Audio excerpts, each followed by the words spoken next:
Mizzou had a chance for 2 top 10 upsets this weekend, but 9th-ranked Georgia had other plans as the Bulldogs became all too familiar with the Tigers' end zone. Mizzou, on the other hand, it did not.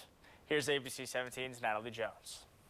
There's a lot of old sayings about how in one way or another history ends up repeating itself. Well, Mizzou in Georgia, they definitely have a lot of history. The Bulldogs have consistently beat the Tigers since 2013, and 2020 this year was no different. Mizzou did end up going down, but it did not feel like a page out of the old history book. It felt like a page out of the book that Eli Drinkwitz is still writing. We've had a hell of a season up to this point. I'm not going to let this game define this season. Mizzou went through the ringer on Saturday, giving up more than 600 offensive yards and only mustering 14 points in a 35-point loss. 43-yard touchdown. Need your best stuff in order to beat a team like that. We didn't have it today, and we got to get it back. Got to find a way to fix it and get it back. As for what's causing it all, it's injuries. If you go down in the locker room and ask anybody, I think they're going to say that they're in some sorts banged up. And a lack of numbers. And we're playing with 59 scholarship players right now. I mean, the NCAA gave us four-person penalty. That's pretty bad. That's a significant penalty. And then we've had transfers and opt-outs, and we just don't have enough depth right now. But even their consistent numbers didn't do the trick on Saturday. Larry Roundtree had just 16 yards rushing and 1 touchdown.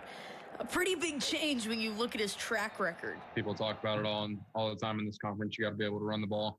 For whatever reason, we just couldn't get it done today, and also didn't get it done in the passing game. So, I mean, it's not on one unit. Put the stat lines aside, though, and the burning question for Mizzou fans still remains.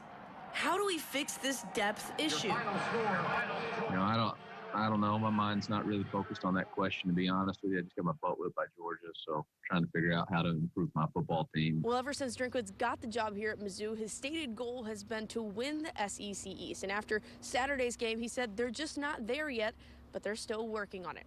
Reporting at Faurot Field, Natalie Jones, ABC 17 Sports. Eli Drinkwitz is no stranger to getting new guys involved this year, especially with the depth issues he's having right now. Former Rockford standout Will Norris had a part in what may have been the play of the game for Mizzou yesterday as Mason Pax blocked the punt attempt. But here's the Tigers linebacker with the recovery. The freshman has not played much this year with just 1 tackle to his record, but plays like that are crucial, and it's impressive to see Norris getting it done in his first season. Anytime you can have a short field like that inside the 5-yard line, it's awesome for an offense. Put points on the board. I think that was probably the biggest special teams play we've had all year. So it was good to see them come through in a big game, but we've got to capitalize on that stuff.